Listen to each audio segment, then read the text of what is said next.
Today's episode was made in partnership with Optimal Advanced Follow-On Milk. The conversations in this podcast reflect the personal views and experiences of our guests. Welcome back to the SheerLuxe podcast. Today we're talking about a milestone most parents know well, returning to work after maternity leave.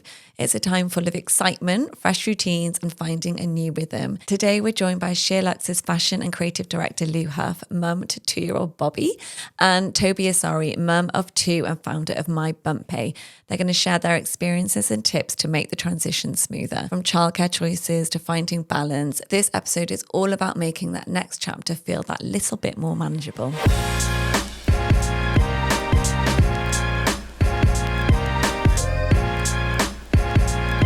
Welcome, ladies. Hi. You both look gorgeous. Thank you. Very tonal. We are very we WhatsApped about it before. It is. Tell me what you're wearing. We always start every pod, obviously, what you're wearing.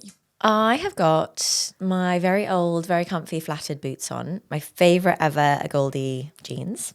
T-shirt is Uniqlo. Blazer is vintage. I love that blazer. Is that the one where we when we went in Hastings. And my belt is Kate. And earrings are Polysea, Daisy London. What about you, Henny? Is this River Island? This is River Island. Wow. Charlotte's got this one too. It's so good. Yeah, it's so good. I was like, before it sells out, it has to be mine. Yes. Yeah, so the suit is River Island and the shoes are quite old Colt Gaia Very cool. that I found on eBay. That's it really. Very simple today. Great. I am wearing boots from H&M, fresh out of the box this morning. So nice. I love that. Definitely in stock. The jeans are Citizens of Humanity Isla, which is my favourite shape. I've got 3. They're so good. And then a jumper from Hirsch Kind. Love. Looks very cozy. And a belt from Hodge. And earrings from Bylon. I feel I wear these or the so gold great. version every day. Before we start, just a quick message from our sponsor. Parenting is full of exciting milestones, like feeding your little one their first solid foods when they are 6 months old, but making sure their nutritional needs are met is key. That's where Optimal Advanced Follow-On Milk comes in. Designed for babies from 6 to 12 months and inspired by 50 years of breast milk research, Optimal Advanced Follow-On Milk provides key nutrients like iron, which contributes to normal cognitive development, and vitamin D, which contributes to the normal function of the immune system and is suitable for formula and combination-fed babies. It's the only follow-on milk in the UK with GOS, FOS and 2FL and has high-quality milk fat for a creamy taste. Optimal Advanced Follow-On Milk says breastfeeding is best for those that are able to. Follow-on milk should only be used as part of a mixed diet from 6 months. Talk to your healthcare professional for advice on feeding. So we are here today to talk about maybe the hardest thing about that sort of first year of motherhood is deciding to return back to work and how you go about it. My God, it's a big milestone. It's a big shift, I think. Yeah. Going from suddenly being in the mindset. I feel like at the point where you go back, you've like just got into it. Yeah. And I feel like also for me, like my baby was a way more fun age, and then it was time to go back to work, and it's a big moment. And there are like so many emotions that come with it. Yeah. What about you, honey? Oh my goodness, just a massive shift. I just thought, I'm just going to flutter and fly back into work and I'll be fine. And all of a sudden I was like, whoa. Yeah. Maybe I'm not fine. Yeah. Because I think you have expectations of what it's going to be like. Yeah. And then it's not really like that. Completely No. different. And also you don't know what child you're going to get. Yeah. You literally have no idea how they're Yeah. going to adapt to all the changes and then how you adapt to all the changes and what your family setup then looks like. But you grow so much throughout it all. And were you excited and a little bit of you? And then you feel guilty for being excited. Yeah. God, I was buzzing. I was You were buzzing. I was so excited. Like, before I had Bobby, my career is a huge part of who I am and my interests and my conversation. And I remember like parts of maternity leave just feeling quite lonely and feeling like this kind of huge part of me was suddenly missing. And so I couldn't wait to kind of get back to that independence, have that kind of that passion, have those conversations with my peers and my friends. And I was so excited for it. But then, as you said, alongside that, feeling guilty for wanting to go back, for what that meant for like not spending time with my child, knowing suddenly that my child was going to spend more time in care than with us. It was like a really big pill to swallow and really got me. That was difficult. So I did a sort of a phased return back. So I think I started like the first week I did 1 day, second week I did 2 days and 3 days and 4 days and built myself up. For both me and my daughter, and kind of, because suddenly, you know, she had never spent time with anyone apart from me for longer periods of time. So I felt like we both kind of needed that adjustment gradually. And it's when you get home and they're absolutely fine and you're like, oh, Yeah. But I'm so glad that you talk about work being such a big part of your identity, because I remember kind of going into motherhood and being at nursery, and somebody was saying to me, oh, why are you going back 5 days a week? And I was like, did you go back from the get-go 5 days? So I did a phase return similar to you, but then very quickly I was in 5 days a week, and that felt natural to me. That felt like what I wanted to do. It felt like the right choice. But I think for me, it was definitely a roller coaster of emotions. I first kind of started feeling like, oh, I'm not sure. Am I definitely going to be able to cope? Do I want to go back? Then I went back, and after I remembered my password, I was like, I can do this. This is what I was like, what was born the to do. specific memory, or like a surprising, like positive that you found that when you went back, you were like, oh, apart from like, I've still got my brain. I think it was genuinely that first day, that first call to a client. So I actually went back to a bigger role and actually covered somebody else's maternity leave, and we didn't quite have a handover because her baby came early. And at first I was a bit apprehensive, like, whoa, am I going to be able to manage all of this? And I was kind of semi-running that office. So that first kind of day, that first client call, that first meeting with the team, I was just like, no, I've still got this. Yes. It felt really, really, really good in that moment. And how long did you have off? So with Joshua, I actually had 14 months off, which was quite a long time in hindsight. And then with Grace, I had 10 months off. It was in the pandemic, that kind of weird time of, are we at home? Are we not at home? Okay, now we're back at home. Yeah. And now we were back at home. I was just like, I just need to go back to can't be work. at home. I just can't be at home. I've done this enough. Yeah, time to go back. Having that separation. Yeah. I remember just loving like getting dressed. Oh, that as well. Yeah, that was amazing. There was a lot of my wardrobe that I just couldn't wear on mat leave. Yeah. I just, you know, Such a waste. I could not wear a blazer, like no way. So, you know, to go to monkey music. Exactly. You kind of wear like the same sort of things. Yeah. And then, you know, if we went out on the weekend, I'd be like, we'll wear a special jumper. But yeah, and I really miss that because again, like getting dressed is a big part of my identity. And it was not that I just like didn't care about that whilst I was on mat leave, because again, that's like a big part of me, but it was more just the way I was dressing, you know, like my heeled boots. Never wore, you know, a nice handbag, didn't need. So yeah, it was just nice to have those things that made you feel good. I can so relate to that. Actually, for me, getting dressed was a really big event, but also quite scary because my body had changed so much. So I remember going to Kingston with my husband and I was like, please just help me, tell me what looks good, and just kind of buying a new wardrobe. And do you trust him?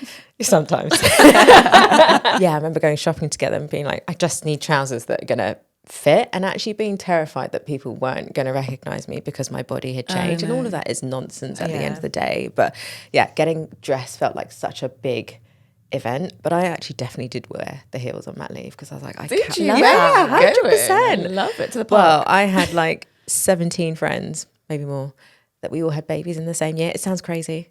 Wow. So some of them were friends of friends of friends, and we all just created this WhatsApp group. Wow. We called ourselves Yummy Mummies 2017. And Is it still in? It's kind of died off, Okay. but we're all still connected. Yeah, Lots of I us are still love that. friends. We would do brunch. We'd go to Santa's Grotto. I loved getting dressed up to meet my friends. I mean, it was a faff. I was like, how do I, know. do all of this? It's And- like trying to get out the house, like you're dressed, and then the baby does a poo, and you're like, oh my God, you have to change outfit, and then you have to get another spare outfit. It's just, and then you're sweating. Well, and also you're just like, oh, well, I found I was, you know, crawling around on my knees or just walking around a park or just like, running out things and like sitting on floors. And I was just like, this isn't the time for my nice, nice things. But. Juggling work and family life, that is hard, isn't it? How did you cope and how do you cope? It's a beautiful roller coaster. That's what I call it.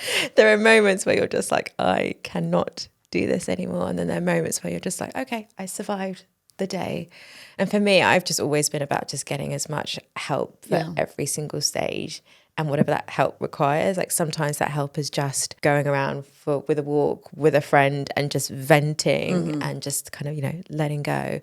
Sometimes that's paid help. Sometimes it's childcare. Sometimes it's nanny. Sometimes it's wraparound care. Yeah. It just evolved. But I think I learned that probably the hard way at the beginning by thinking that I had to do it all myself and literally feeling like I'm failing at all things. Yeah. And then realizing actually, do you know what? It's okay to ask for help. And sometimes that help might be adjusting your hours and working flexibly. You've just got to be really creative at every single stage. And don't be afraid to change it if it's not working. Did you put any practices in place, like when you first went back, to sort of help you? Did you really quickly realise that, you know, getting your outfits out the night before, planning, you know, all that type of stuff just helped? Yeah, definitely. Just being as planned as I possibly. I mean, I'm quite an organised, meticulous, get there early type of person anyway. So I'd always leave extra time for chaos, for meltdowns, for tantrums. I always leave like 15 to 20 minutes for that type of stuff. I lay everything out in the mornings. My husband tends to do the drop off in the mornings, and I'd escape.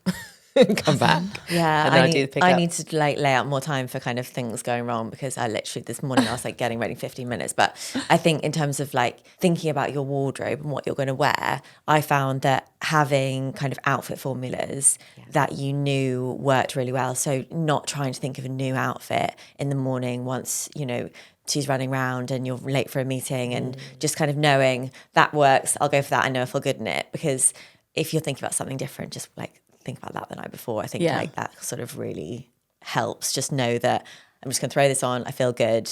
I'll be fine. Yeah. I also found that speaking to other mothers in the business so helpful. You were going, how do you do it? And I still do. Like, I think the juggle. I mean, I've never met a mother that says, I've got it nailed. No. Like, this is my secret formula. I feel like it goes in waves. Sometimes certain things take priority over others, and it's this kind of juggle in between constantly.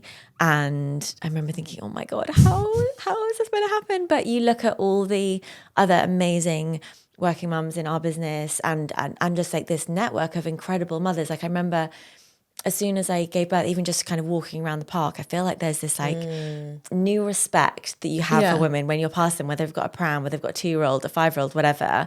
And you're just like, you've got this. There's this knowing smile, isn't there? Yeah. Of like solidarity. Totally. And I think, when you see, you know, amazing women in business, whether they are entrepreneurs or like they work for a business, their focus is still their career, but they've got this other life as well at home. And it's, I don't know, balance just seems like it kind of always has to be equal. And I don't feel like it always is. No. But I think when you are kind of honest about it and you communicate about it, and I think you have realistic expectations. I remember listening to a podcast once, and they said, you know, you will feel like a failure if you set yourself unrealistic expectations about how you're going to be at work, as a mother, as a friend, as a colleague, as a partner.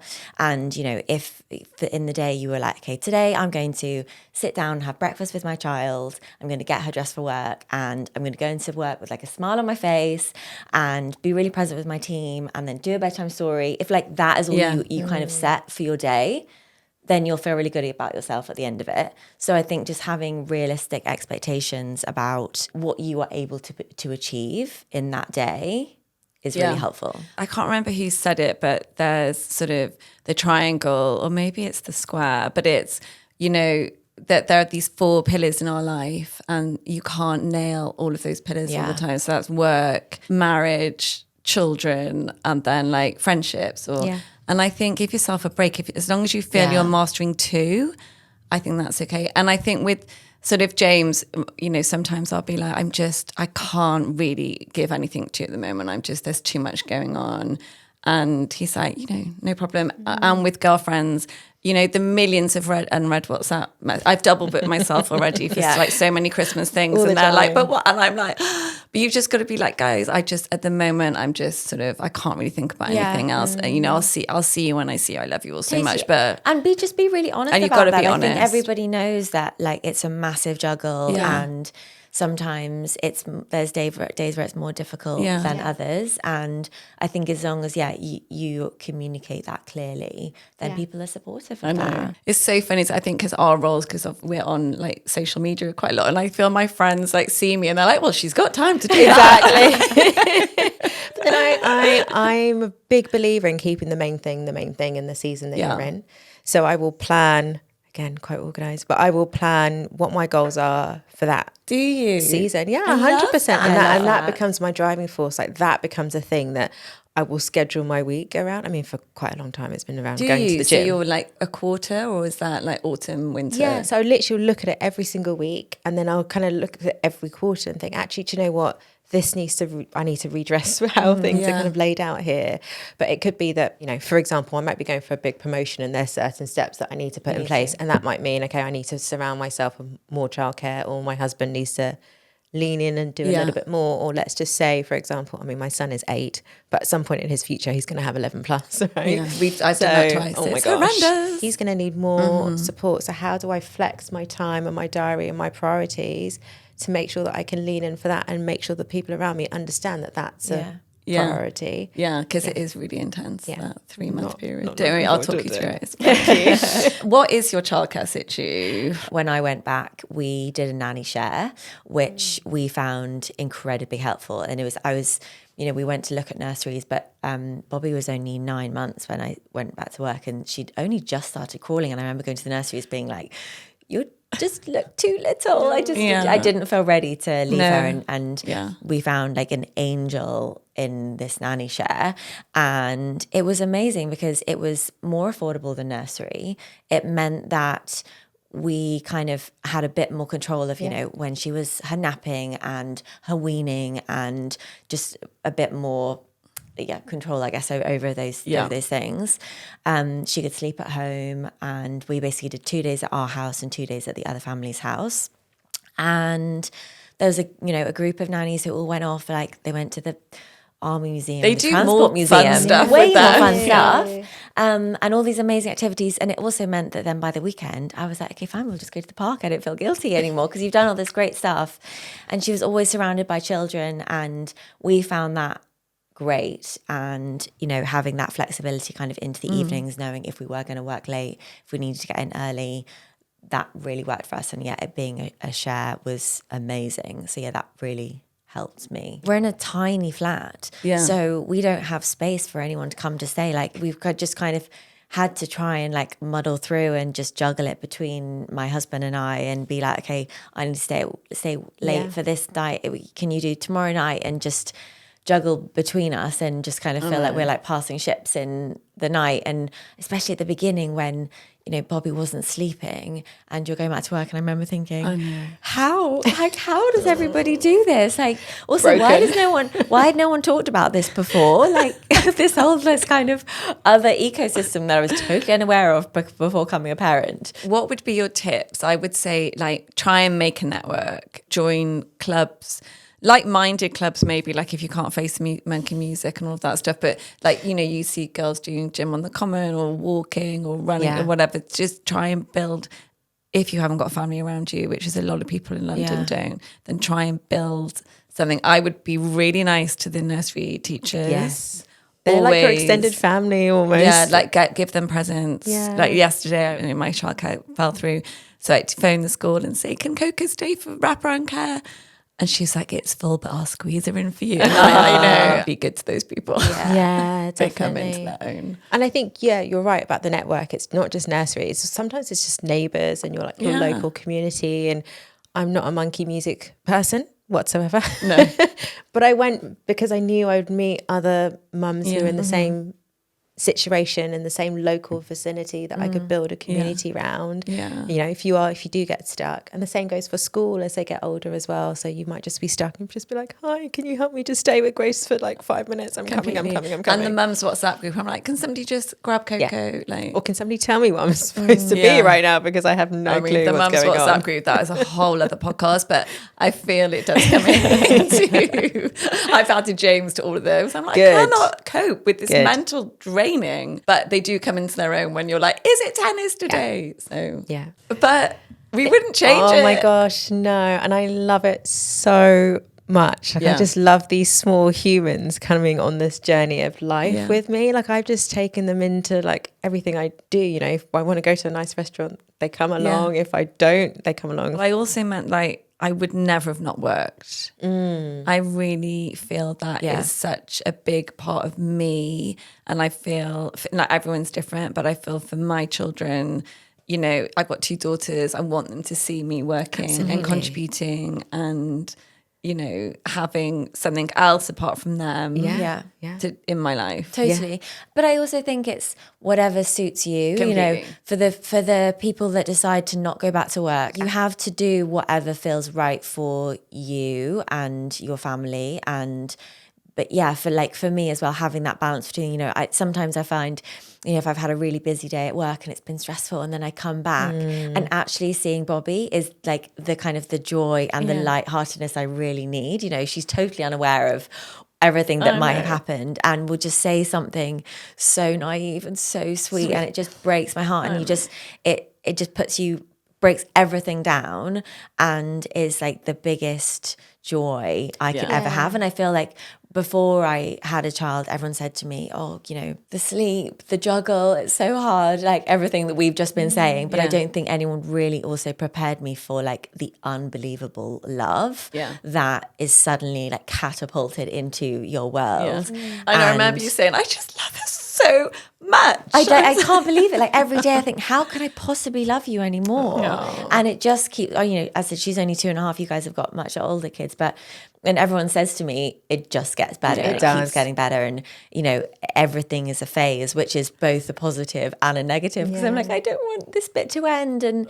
But yeah, it's brought more joy and like happiness to my life than I could ever have imagined. And to kind of do that alongside my job, which I also love, is a real privilege. Yeah, and I just think it just, for me anyway, it's just put such a fire and a hunger in my belly to kind of like, right, I would really want to go out there and make you guys proud and see me doing that. My son Josh was like, Mummy, when's book number 2 coming out? I'm like, whoa, chill out. Like, calm down. But sweet that he knows, that he knows that stuff. I love that. Yeah, I feel like being a mum also makes me better at work, because I feel nothing is too stressful. Like, we're not saving lives. Yeah, it puts perspective on It puts things. everything into perspective. I multitask everything. So I feel like you just get shit done. I'm on a time. I gotta go. So you just make sure you get home. And also, you know, it just makes me feel that my brain is better engaged. Yeah, definitely. You know. I remember my memory. I remember actually going for lunch with Charlotte maybe like a month before I was about to come back, and being like, so how's things?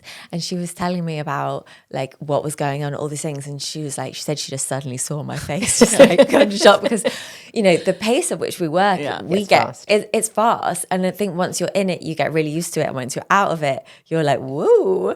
But yeah, I think I needed my brain to just kind of kick back into gear again. But it's like riding a bike. Like, it is like, you know, you first kind of get back on that bike, you're a little bit wobbly, and then once you start going, the momentum takes, and you're just like, It's exhausting. I think I would say to somebody, like, if you're just starting back, like, have chill weekends. Yeah, totally. You know, like, don't over plan. Just spend time with the baby. Oh my God. And I think like understanding that your life wasn't the same as it was pre-baby, just like set those unrealistic expectations. I remember just being like, okay, we're just gonna stay at home and we'll go for a walk and we'll cook a nice meal and just like have family time, and, you know, said no to social things and going into town or doing anything like that, because like we didn't need that anymore. And it was more about kind of resting and resetting and having film nights. And but I also think I think that's really true to who you are. I think being really honest with yourself about who you are and actually allowing yourself to kind of do those things. Like,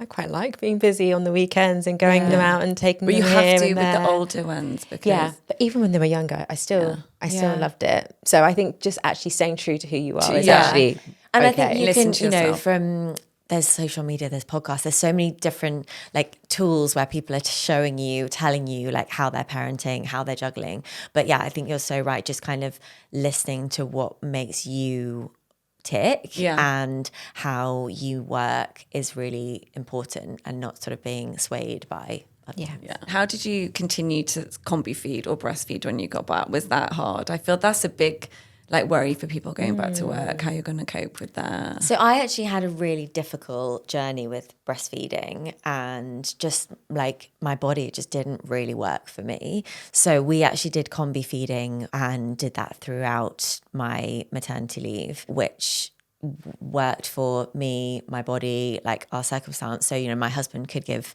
Bobby a bottle, like Help could give her a bottle. So, and when I was kind of working towards coming back, I was sort of phasing out breastfeeding. I remember actually doing my last ever breastfeed, lying on bed with her and just like looking at this little baby, thinking about like, the journey that we'd been on together and the kind of closing of that chapter. So I very much kind of, I was sort of 9 months in and was phasing out. So I think I maybe did a month once I was back, but only of evening feeds. Okay. So it felt more, there was a balance. Yeah, definitely. Joshua was a bit older when I went back to work, so we were in quite a good weaning routine. Yes. But I was still doing night feeds actually. Yeah. So when I went back to work, he was quite used to food, bottle, breast milk for me. So I think we had a good structure and a good routine going. I would say to parents who are worried about it, vocalize what you need. Like, don't be afraid to say to whoever you're working with or your employer, say, I need a space for me to express, because I am still feeding my child. Well within your rights. It's a very, very reasonable ask, and you need good conditions to do that in as well. Yeah, I think that's such good advice. I feel like you just need to be honest and not be embarrassed. Not at all. So many people ask. And it's, and you can ask and you should ask. Yeah. We have a feeding space in our building. We're really lucky. We've got such a huge building, lots of great facilities, but employers need to provide reasonable space for you to express your milk if you are still a feeding parent. We're becoming more and more flexible around, the different types of people that we need to employ and bring into our business. I feel like more businesses are becoming a lot more aware, so they do have good spaces and facilities. Yeah. So even easier for you to make that ask. Okay, having it all, bloody hell.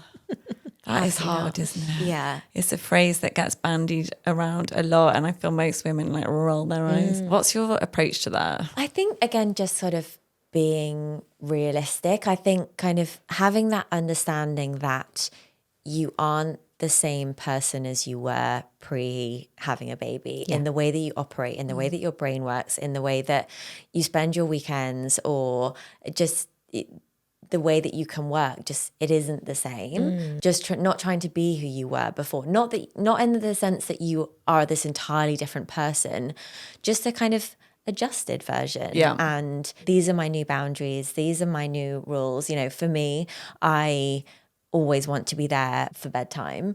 And I really try to be really present for that hour before bed with her, to hear about what she's done for her day, read her a story. As soon as she's gone to bed, I can be back online, I'll be back on my emails, but it's really important for me to have that kind of hour with her every day, because otherwise I just feel like it gets lost. It's just impossible if you think about like work and what that entails. Like it's a full-time job to be somebody who, has a job to do, and then to be a parent, it's a full-time job. So I think to mesh the two means that things have just got to give. Yeah. And I think I've started to think now, in order for me to be successful, I have to get very used to disappointing people.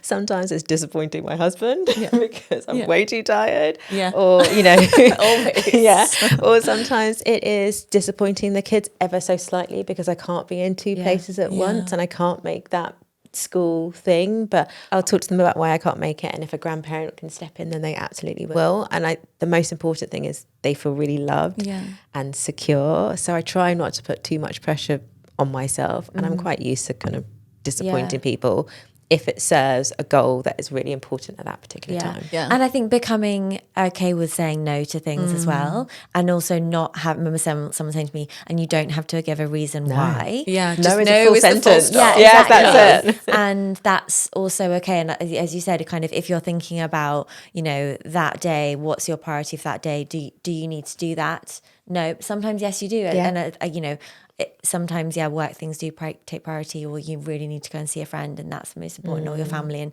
I guess speaking about those kind of pillars of your life, certain times each of them will take a bit of priority. You can't do them all at once. So I guess being okay with saying no sometimes, and knowing that there's phases where some take more of a hit than others, and being okay with that. And your career won't suffer if there's a moment where your children have to become the priority. That's really natural. I can't remember who said it, but no one says on their deathbed, I wish I'd worked harder.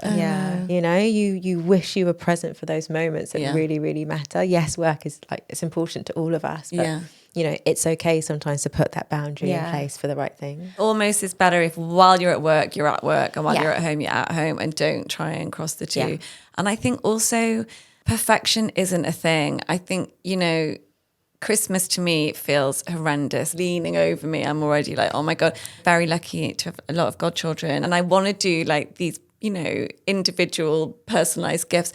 But I'm like, this year they're going to get Amazon vouchers. Perfect. You've just got to do Absolutely things that take that load off. Yeah. And not also, worry. they'll never know that you were going to do the personalised vouchers. So what they don't know about, it won't harm. And actually, they'll much prefer it. Exactly. So- I have been so guilty of going to one of my friend's sons. I've been like, happy birthday, here's my phone, here's Amazon, scroll and just pick what you Love want. that. I bet You'll they get love it the that next so day. much. I bet, because they do love, I love the self-justification, but they do like choosing. Yeah, they do. And, don't worry about the lunchbox if it isn't perfect and you don't put love notes in the lunchbox. Like, sometimes it's the bare minimum. Everyone's alive and healthy and happy. Like, that's all that's needed. 100%.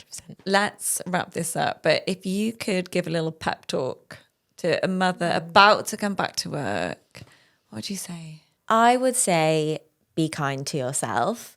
I actually remember when I first came back, like a lot of other mums messaging me being like, how exciting, congratulations, but just take it easy and be kind, because it is a big change, I think, for your hormones, your lifestyle, like everything. Surround yourself with like-minded other women who have been through it, who you can ask silly questions to, and just kind of feel like you've got that support, because no one has got it nailed. No one has. And I think the more that people communicate about the highs, the lows, the difficulties, the challenges, the small wins, everyone is in it together. And I think there's not a one size fits all. So don't feel pressure that you have to do it in a certain way all the time, or feel like you nail it immediately. Like, your employer will be so happy to have you back. Yeah. And, you'll, I guess, be coming to work with a new perspective, and also, all of the history that you have as well, and insights that you can bring to the business. So,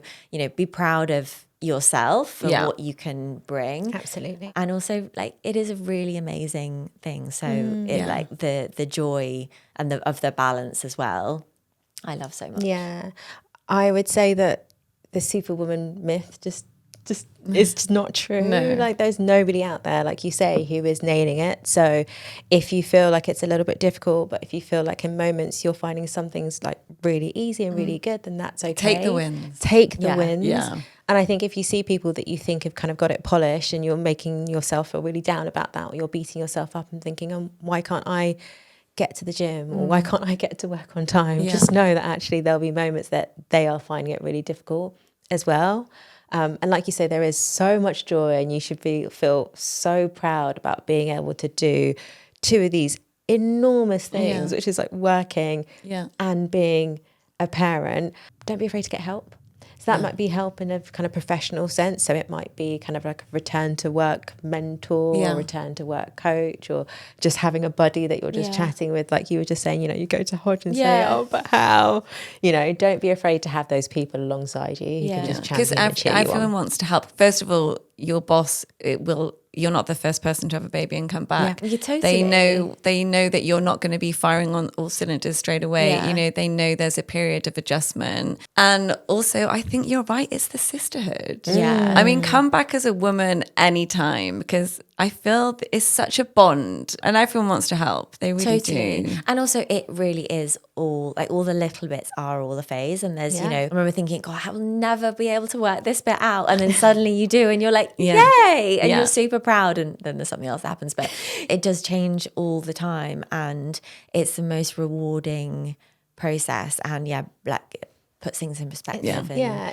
It's the best. I mean, the Tobi of 8 years ago before I became a mum versus the Tobi now, like I genuinely couldn't be prouder of who I've evolved to be, and like how match fit motherhood and parenthood has kind of made me for life. And I love that I get to do that alongside my family and my friends. Totally. And obviously the NHS guidelines are such a help, and I would really suggest that anyone looks there. And also there's loads of like forums and websites that you can get really practical tips, like Apta Club, different tips on how to deal with combi feeding, and like, the real like nitty gritty detail that you need, like how the milk should be refrigerated and all of that stuff. So I think just like research it. Yeah, I know, absolutely. be prepared. And I would also say go and buy yourself something. Yeah. I would like buy a couple of new things to go back to Yeah. work with, whether that's a blazer or a bag, not a baby bag, you know, or, you know, a pair of shoes or a good coat, just something that you feel marks this transition. Yeah.